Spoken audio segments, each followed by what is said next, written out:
నువ్వు డీల్ చేయలేని ప్రతికూలమైన పరిస్థితులను అనుమతించి నువ్వు ఎటు చూస్తావో నిన్ను పరిశోధిస్తాడు ఆయన. పరిశోధిస్తాడో. కొన్నిసార్లు నువ్వు ఆయన వైపు చూసి విశ్వాసం ఉంచే కొద్దీ ప్రాబ్లం ఎక్కువ అవుతున్నట్టు కనపడిద్ది. కొంపదీసి మీరు ఎవరికన్నట్టు కనపడుతుందా? కనపడకుండా ఈ మాట రాదులే, ఎక్కువ అవుతున్నట్టు అనిపిస్తుంది. కానీ ఒక్కటే గుర్తుపెట్టుకో, అది ఒక్కింత రెండింతలు కాదు, 7 ఇంతలు ఎక్కువైనా 8వ ఇంతకు ఇంకా అవకాశం లేదు. దాని బలమంతా అణిగిపోవాల్సిందే. దృష్టి మాత్రం మారడానికి లేదు.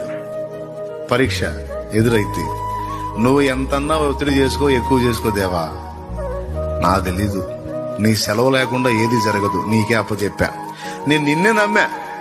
ఇన్నేళ్ల మన ప్రయాణంలో నువ్వేందో నాకు తెలిసిన ఆయన, నాకు ఆ ధైర్యం ఉంది ప్రభు. Download ShareChat.